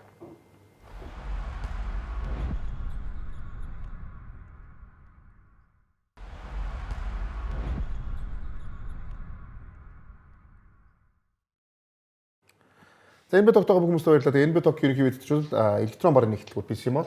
Тэгээ BCMOL-с тавхан бүх электрон бараануудыг бүх төрлийн гаргацнуудыг урьдчилгаагаар лизинг авах боломжтой. За мөн нийтүүл ерөнхий мэдтгэж Pepsi илүүд тэмүүл гэдэг бас хэлээ таатай. За одоо бол харин бидэрт нөгөө аимшигтай нөгөө өрсөлдөөнтэй 3 өрөндийн 3 цуврал үлдчихэд байна тий. Энийг бид зайлшгүй. Тэгээ хүн болгон хүлээж байгаа. Эхлэе тгөө шууд ütгэлээ намлагчаа. За эхний тоглолт мэдээж хэрэг 3-аар гарсан Lakers, 6-аар гарсан Minnesota. За уул нь бол мэдээж favorite нугаас Lakers байсан. За гэхдээ энэ тоглолт энэ өрсөлдөөнийг Anthony Edwards өөр дээр яаж гоё хүлээж авч байгаанаас гоё шүү дээ. Бүх хүн Lakers-ийг favorite гэж байгаа. Тэгээ энэ надад таалагдж байгаа гэдэг. Их гоё ихлүүлсэн дээ. Anthony Edwards 23 настай юм шүү. Йоо, хачмороо бол хамгаалахгүй гэж. За Luka Doncic. за эхний үед дээр бол нэгдүгээр үед дээр бол юу бол яг гоё өрсөлдөөнтэй явсан. Ингэж хийдгээс. За гэхдээ хоёрдугаар үеэс эхлээд бүх юм өөр болсон доо. Яста. Оо. Яа. Гүдэл гэж.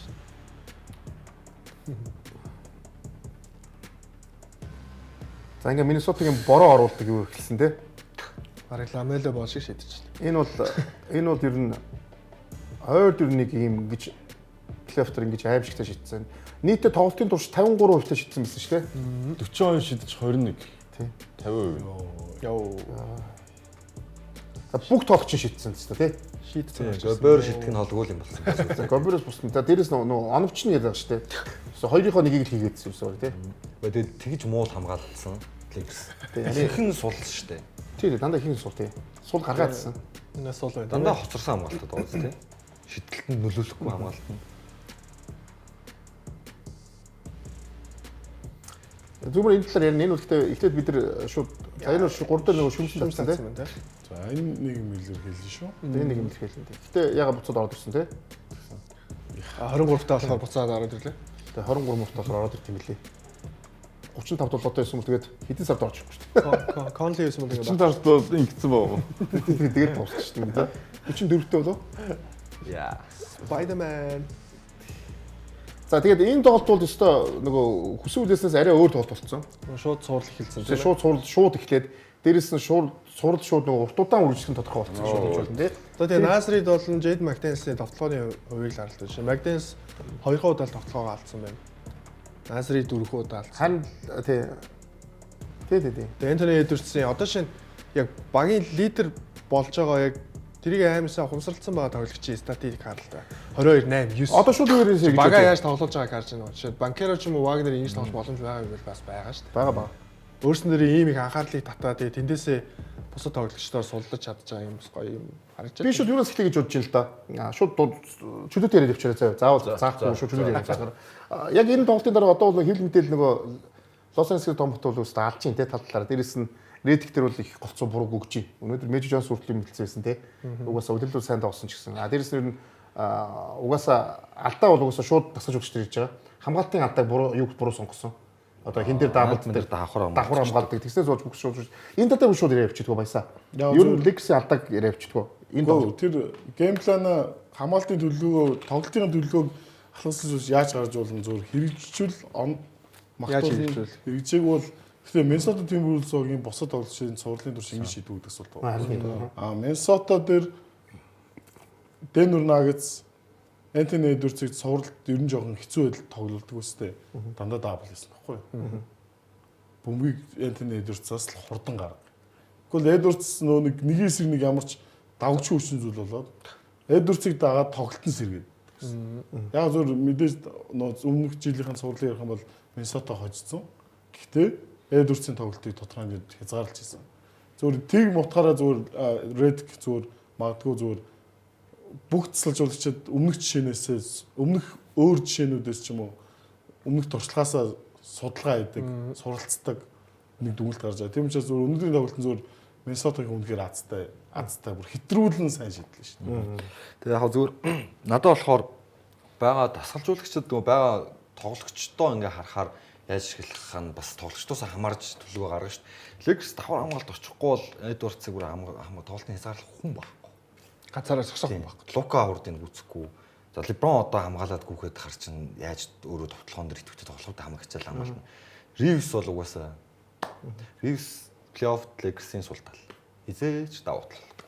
Ривсийг яагаад плеймейкер энтер гэж Лекс Лексийнхаа өөрсдийг одоо 3 плеймейкертэй баг маг гэж яриад би ойлгохгүй шүү. Ривсийг Ривс бол надад өөр хэтрээд байгаа байхгүй юу? Хитрхийн ингээд илээд байгаа учраас. Улирлын тоглолт өөр плей-оффын нэгт хамгаалтан дээр Ривс бол багийнхаа сул тал нь болно. Тэр энэ цувралын эхний тоглолтоос эхлэл мэдгэцсэн. Ривсийн өөдөөс давтал болохгүй гэж юу? Нэг одоо Jade McDaniels 11 довтлогоо оновчтой болсноо 5-ын Ривсийн өөдөөс. Ривсийг харуул шууд бүгднгийнхэн сэрэлэн өдлөөл дайрж байгаа. Нэр хавар болж ин доо. Тэр дасгалжуулагч чинь баг зөвлөгөөнд юм боо. Чи ихтэй тулгааг одоо энэ доор алуулж байгаа. Зүгээр. Гэтэ би цувралт таамаг дээрээ би цувралт Лекст таамаг өгсөн. 7 тоглолт.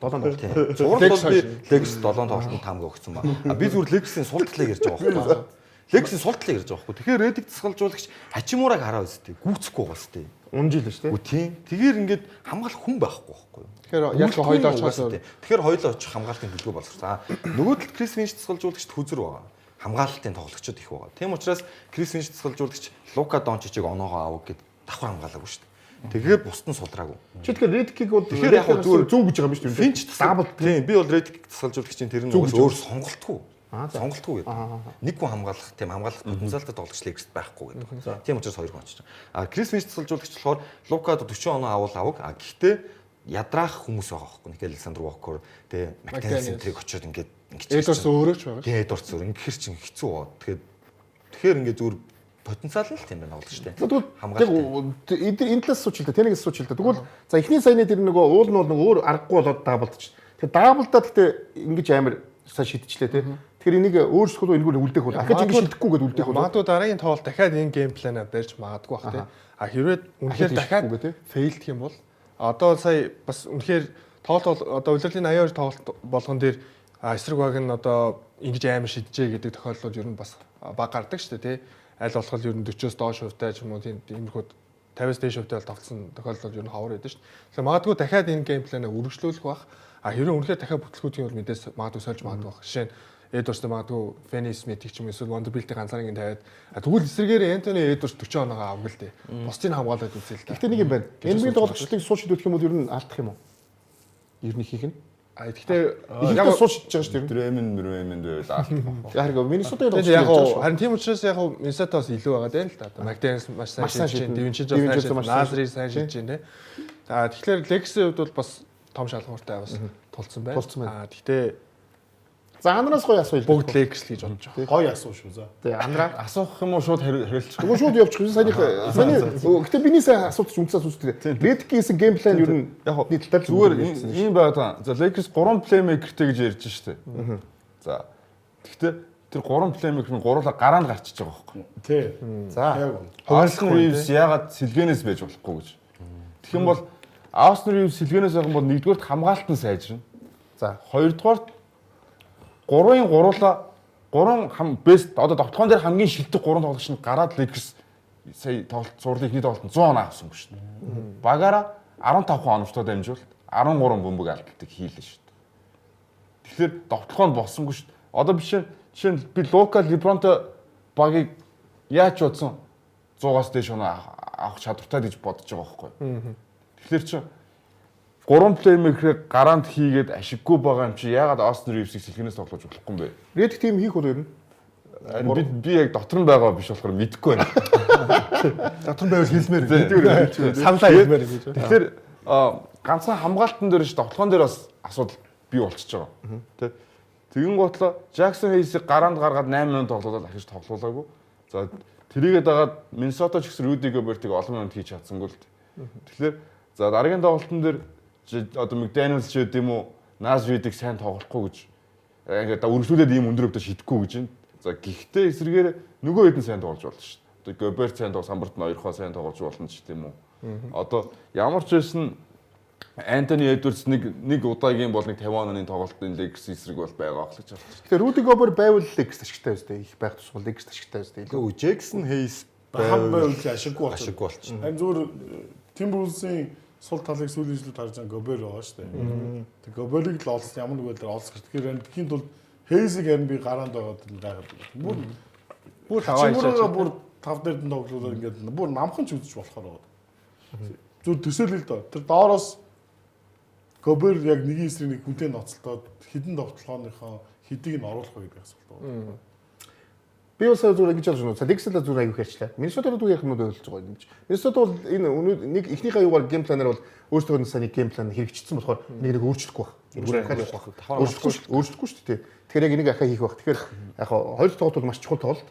Тэгээд бол Lakers-д бол заавал очих хэрэгтэй тоглолт. Тийм үстэй тий. Тэгжиж нөгөө цуур дутлах болох гэдэг шүү дээ. Lakers нөгөө хогонд явдаг хоёр дахь боломжийн төлөө тэмцдэг тоглогчид аягүй цөөхөн байна.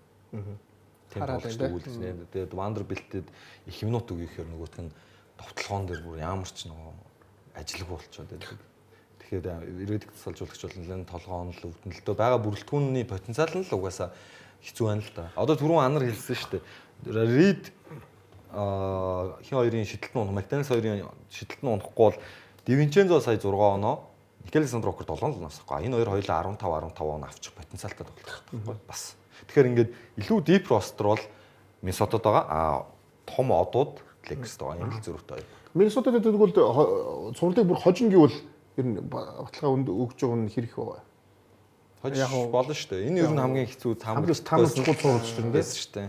Яг бол таам хэлий ихлээр нөгөө хитрхи том нэрнүүд байгаа юм л да. Ингээл Миннесота очиж доо гэд хитрхи арай том нэрнүүд байна. Тэгэхээр яг тоглолтын агуулга сая одоо давуу талуудыг харах бол Миннесотад болж боломжтой байна. За бүгдээ дараагийн бас суултыг харъя. Бас 7 тоглолт ер нь гарах боломжтой цуврал гэдэг юм яригдж байгаа цуврал тийм ээ. Таал ярьчихгүй дөө. энэ дээр одоо юу вэ? За энэ бол угаасаа гэхдээ энэ сонин ягаад гэвэл би өмнөх төр ч ярьсан уулын Houston Rockets 2-оор гарсан баг. Мэдээж муу баг хизээч 2-оор гарахгүй. Үлдийн турш 2-оор гарна гэдэг бол маш сайн баг 2-оор гарна.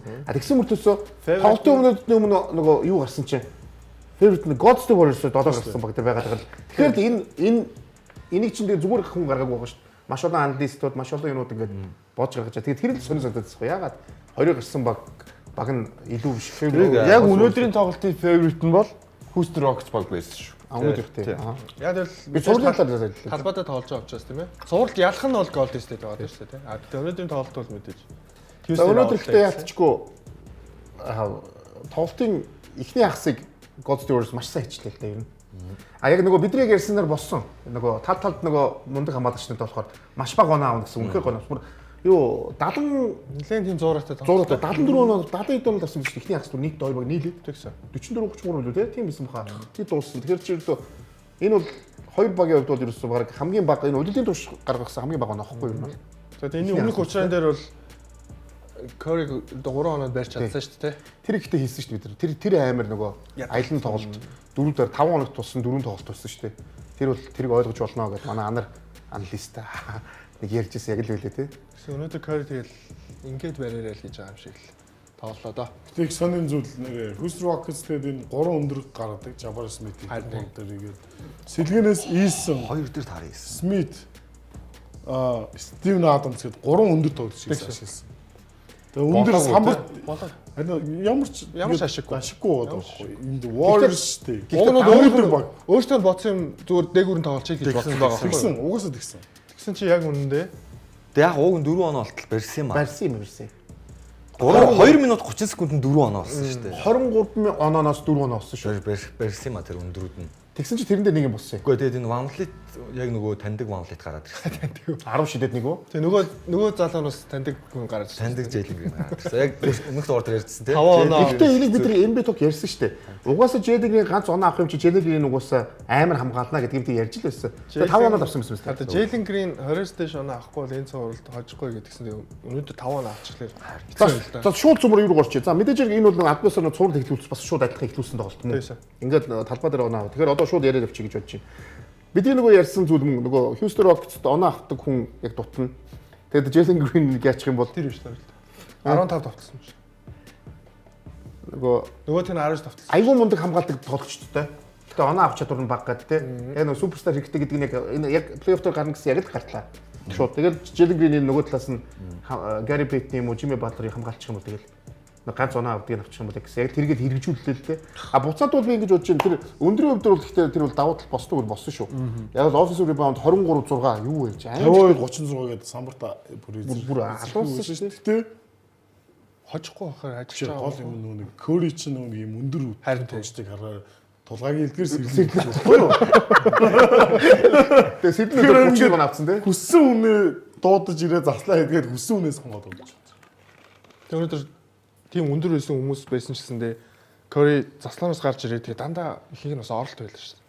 Өндөр гараад ирж байгаа. Тэгээд шид чинь гээл гараад ирэнгуут нь ингээд зөрүүл ганцлахаад орчих. Гэхдээ геймплэнээ өөрчлөх үү? тулгааждаг хаа. Houston Куха. Өөртөө энэ өндрөөр л явах те. Өндрөөр л явах. Сүүлд нь 23 оноо 4 оноо болгоод барьсан юм чи энийг үргэлжлүүлэх баха. Яг гэхдээ нөгөө нэг юу штэ юу ааж өөрчилж болно штэ. 2 номер дээр таараа хийсэн гэхгүйгээр яг Dylan Brooks-ыг байлгаж болно штэ. Бас. Йоо, Ванфлитийг бид нар ярьсан л Ванфлит өнөөдөр яг яалтч маш муу шийдсэн. 11-1 2 байсан баха. Нийт шидэлтэн. 13 4 гэсэн сая. 3-аас 3-аас 11 тий. Тэгээ 3 цааш нийт нөгөө эв чинь. Тэрнийх нь 13 шидэлсэн. Бараг тал шидэлтэн цовс болно шүү дээ. Тэр тань шууд. Уг нь ганц авраг авсан туршлагатай. Тэгээ эн чинь бас Houston Rockets ойлгох нэг үнцэг байгаа нь ихэнх тоглогчдын анхны плей-офф баггүй.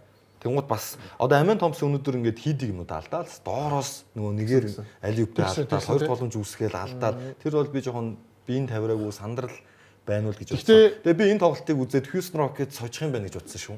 Цувралт тийм. Тийм. Надад бол бүр агуулга Би өөртөө ээж болоод авах. Одоо шинэ Би цууд удаан болсон анхны плей-офф байж болж байна те. Гэтэ тийч талбай дээр хийгээд байгаа байхгүй. Чиглөө Golden State очиж штэ. Тэнд чи бүр өстө хүн амар юм хүлээж байгаа штэ. Тийм шүү дээ. Юу Нөгөө залхад хүртэл хэцүү нэг тийм орчин ер нь хүлээж байгаа штэ. Амраасыг асуу гэж бодож байна. Ер нь бол цувралыг бол чи яг үзээ өнөөдөр нэг ихний тоглолтыг үзээд юу гэж харсан бэ?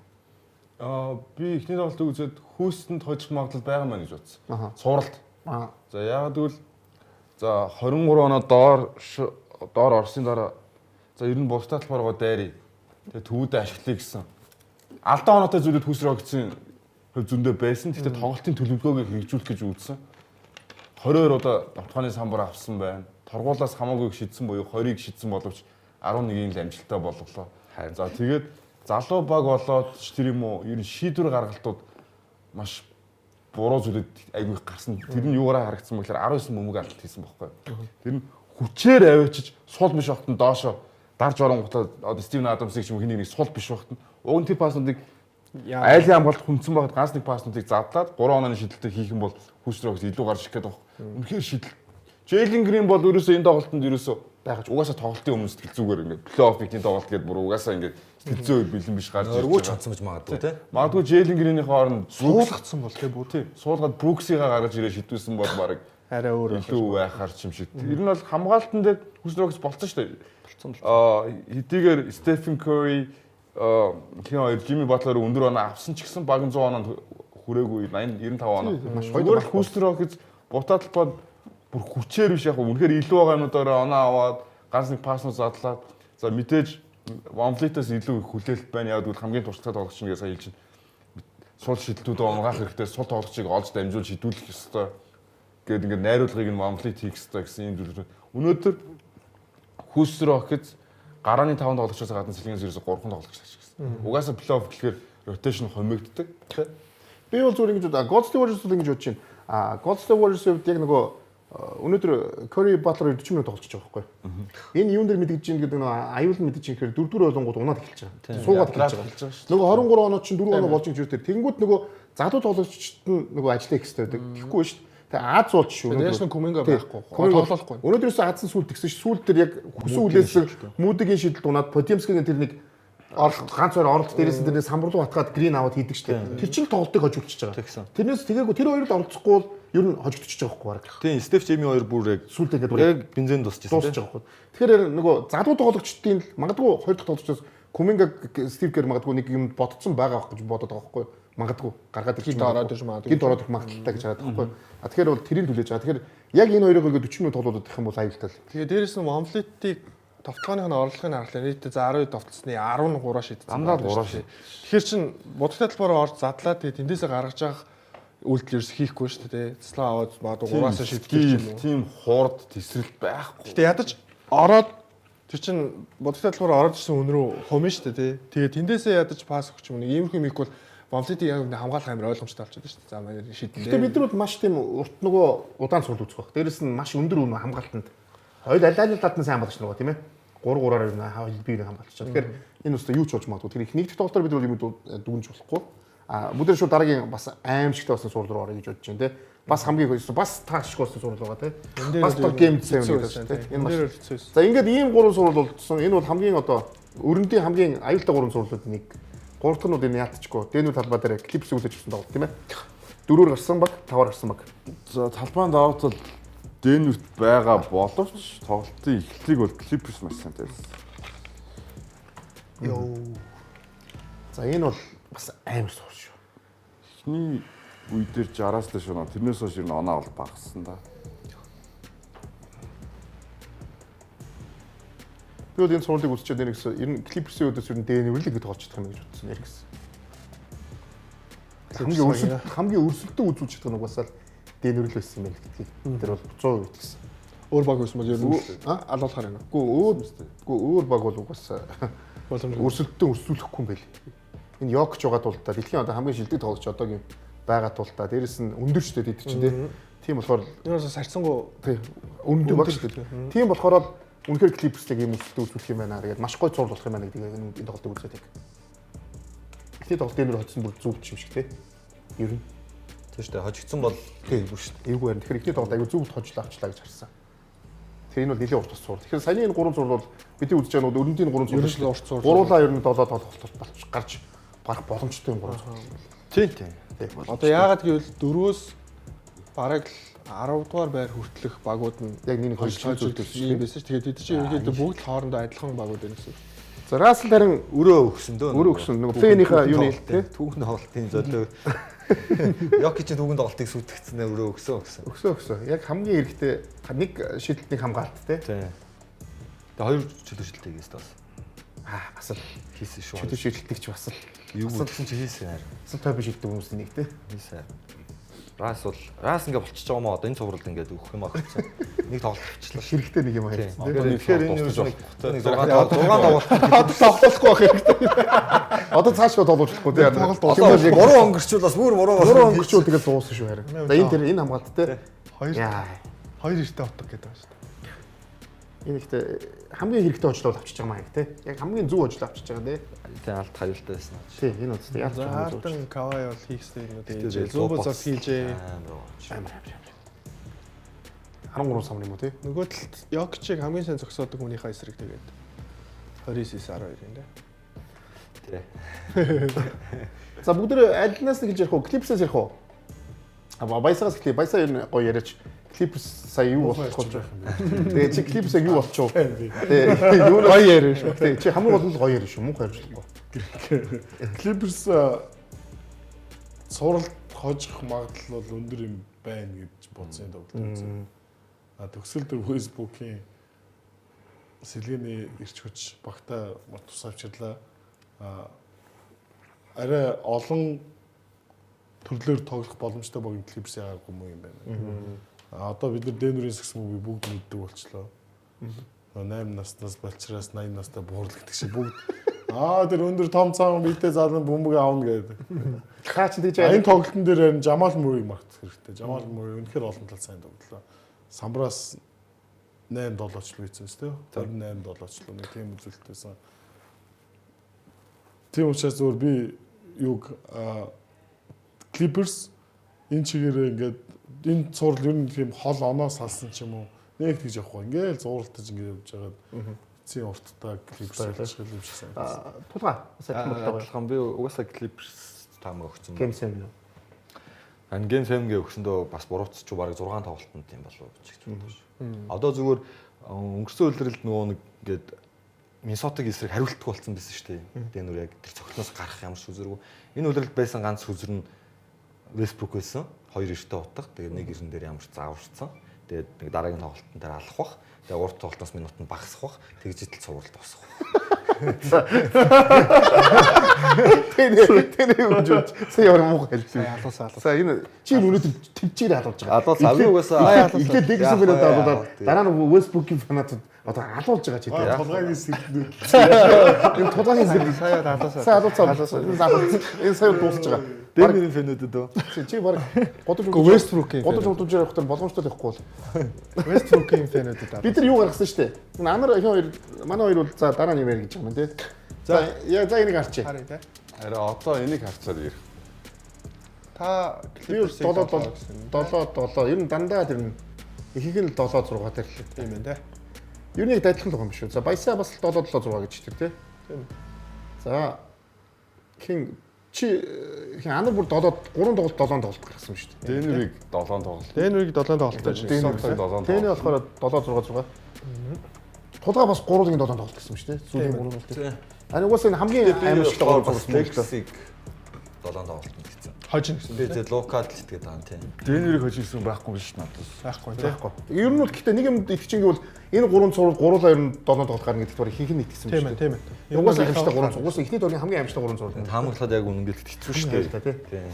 Одоо яг андар дээр төрүүлж шүү. Анд бараг шоо хаяал тэгэл нэг буусны зааз тэр нэмэргээд хайцсан. Тэр нь очиж мэдэхгүй. Андар дээр санийхтай тэгвэл ярих юм байгаа юу? Нэмж. Байж одоо Дэнүр гэсэн байгаа хүн биш. Дэнүр гэсэн. Яг Дэнүр гэдгээс талаас сонсоо. Ёстой сонио. Дандаа клипс гэсэн хүмүүс байгаа юм шүү дээ. Яг хав Дэнүр гэж бодсон л доо өнгөрсөн дугаар дээр хэлсэн шүү. Ганц Clippers хамгийн эвгүй матчаптай баг нь угаасаа яг Дэнүр байгаа. Тэр үе дэмжиж байгаа. Тэгээд өнөөдөр Майкл Портер Жуниор бүр сураггүй алга болсон. Тий. 5 оноос Тэгтэн суурал ингэж явахгүй баг. Ер нь бол Дэнүр яагаад NBA-гийн авраг болсон гэдэг нэг шалтгаан байгаа байхгүй. Тэр нь бол мэдээж Жамал Мурray буюу үүргийн тоглогчдод маш хамааралтай. За тэгээд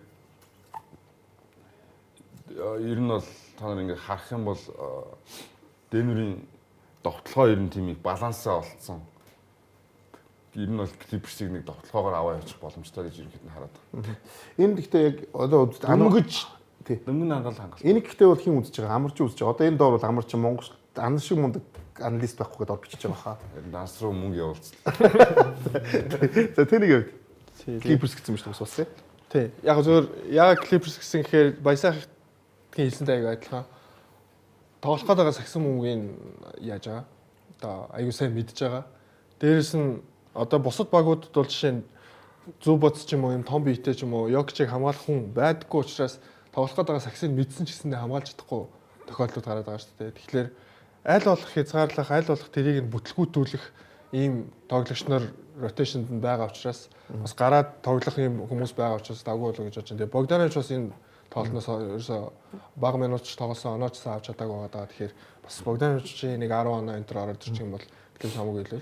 Clippers яаж Норм тоглож Паул ч гэсэн тоглолтын дээр нэг сайн тоглож чадаагүй. Clippers-тэй яадчгүй дэндүү том үзэгтэй юм аа. Үнэхээр ингээд нөгөө сэлгэнэн сууж байгаа нэг баг тийм шүү дээ. Хамгаалалт Нэг баг мөртлөө байна. яа гэвэл тэгэл Америк кофегоо гаргачих ч гэдэг юм уу сонголт. Богданович бас муу тоглосон тий. За 5 пүр бас ер нь их тоглолтууд ер нь байгаа гарна тийм ээ. Бүх тоглолтууд ер нь гарна тийм тий. Бүх өдөр тоглолт. Бүх өдөр тоглолттой их юм гарна гэсэн тийм гоё Premier Sport нэтрэх хэмжүүлж байна. Тэгэхдээ би Денверт баярлаж яг хамгийн зөв юутгаад ихний тоглолт таарч гэж баярлаад байгаа шүү дээ. Үзүү шүү дээ. Одоо Clippers хамгийн таарсан тийм хамгийн гоё өрсөлдөх. Өөр баг таарсан бол өсөлтөө үзүүлэхгүй байна гэдгийг Уус ихтэйдэргийн хамгийн хэцүү сурвал Clippers наг зөв тийм. Тийм. Одоо тийм Денвер хожиж шууд гахаад ахааргүй Clippers шууд гахаад ахааргүй тийм. Уус Rock цоцсон гайхгүй, Orson Тийм. цоцсон Харин гайхгүй. тийм. Яг цоцсон гайхгүй, Minnesota цоцсон гайхгүй болчиход байна. West-ийн сурвал те. Яг энэ West-ийг ийм болчиход байна. West-ийн сурвал яг ийм. West тийм заваан тийм. А нөгөө сурвал бол яг ихний дөрөвт байгаа нь нөгөө тийм шүү дээ. Одоо Бостон хожигдвол гайхна шүү дээ. Тийм байхгүй байгаа юм. Тэгэхээр энэ чинь нөгөө цэвэр юу дутдаг хөөг хэрэгтэй бол Yondo гэдэг зүйл хэрэгтэй болчиход энэ айл нэг багт. За тэгээд мэдээж бас пүрүү багтаас хүрнэ гэдгийг бас хэлж байна. ийм юм ойлгосон дээ. Би бол спортод Yondo ер нь ямар нэгэн зүйлд Yondo ер нь заавал юм хэрэгтэй байдаг гэдэг бол тэр 100 хэлдэг. Хямар бас. Тэгээд дээрээс нь Монголын лиг маань дээдлиг маань финалийн тоглолт эхэлсэн Цаг байна. бараг дууссан баха. Тэгээ одоо энэ хахад дууссан байгаа. Бид нар бичгээд бол эхлэегүй байна. Тэгээ та бүхэн бас үнсийн дээдлигийг бас очиж үзээрэй. Тэгээ бас финалийн тоглолт маш сонирхолтой болох байх гэж бодож байна. очиж байхгүй. Тэгээ угаасаа тий. За тий нэрнгэс билет найд хэдийн дуусчих жоох. За тэгээд Та нар билет би чи өөрөөр. за тэгээд Embed Talking хамтлагаас тааханд тий 28 дугаар таагунд үрлээ. Тэгээд плей-офф эхэлсэн байгаа болохоор бид нар яг түрүүний хэлснээр дүүс өдөр нэг өдөр дахиад пүрүүгээр одоо дараагийн нөхөр хүрнэ. Тэгээд тэр бол баяртай.